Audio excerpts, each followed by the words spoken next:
علاش الألم هو اللي كيفيق الروح؟ شي مرات خاص شي حاجة فيك تموت باش شي حاجة أعمق تولد. خاص تضيع باش تلقى الطريق، خاصك تسقط باش توقف على الصح. خذ نفس عميق وخلي راسك يرتاح. راك هنا ماشي بالصدفة، يمكن حتى الآن مفهمتيش علاش وقعت ديك السقطة، ولكن غادي تفهم وغادي نكتشفوا مع بعض أن أقصى اللحظات هي اللي كتوقد النفس، هي اللي كتفيق الروح. السقوط ماشي هو النهاية. عارف شنو كيوقع في البدايات؟ كتكون كتمشي في طريق، تخطط، تحلم، تتعلق، وفجأة شي حاجة كتوقع، الدمار اللي غتعيش. وديك السقطة غتكون هي الشرارة الحقيقية اللي غتشعل ديك الطاقة اللي لداخل ديالك. متخليش هاد الفرصة تضيع، راك قريب بزاف من نفسك الحقيقية. من بعض العلامات اللي كتبين انك في الطريق ديال الصحوة هي ان مبقاتش كتهمك المظاهر، كتولي تشوف العمق ديال الناس ماشي الوجه، كتكره الضجيج وكتعشق السكون، كتولي كتحس بالخفة حتى في الخسارات وكتشكر الله حتى على الألم. هنا عرفتي ان السقطة ما كانتش لعنة بل كانت نعمة. ديما حاول تسول راسك واش كنت فعلا عايش ولا كنت غير تابع. شحال من حاجة كنت متمسك بيها ولكن كانت كتخنقني. واش كنت باغي نرضي الناس ولا كنت باغي نرضي راسي؟ فين كنت كنمشي؟ فين كانت كتمشي طاقتي يوميا؟ جاوب بصراحة، راسك غادي يعطيك مفاتيح وغادي يفتح أبواب كانت مسدودة. ومن أعمق الصحوات هي اللي كتوصلك للباب ديال الله.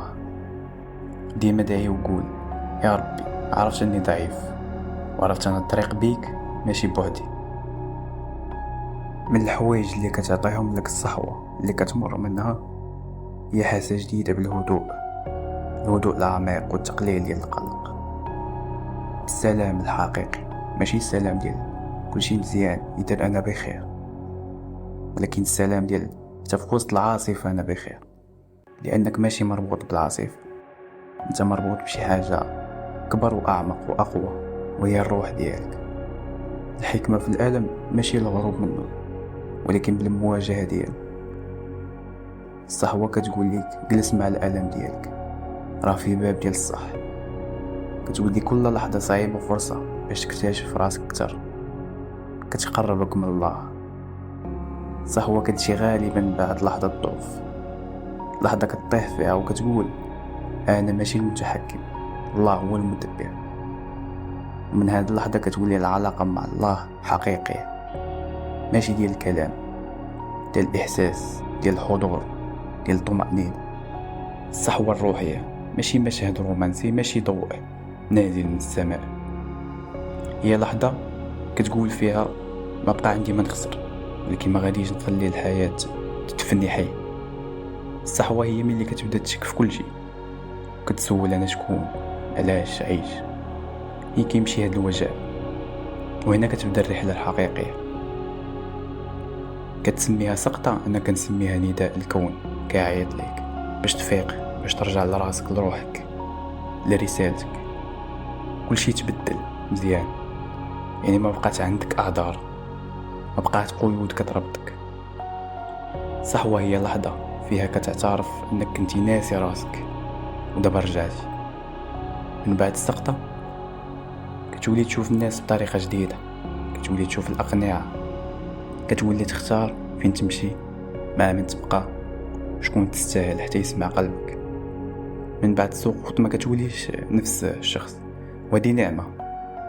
كتبدا تحس بحساسيتك كتقوى، كتولي كتفضل الهدوء على الضجيج، كتبعد على الناس اللي ما فيهمش النور، وكتحس بطاقة جديدة داخلك، طاقة نقية، عارف الطريق حتى ولا ما كتشوفهاش بعينيك.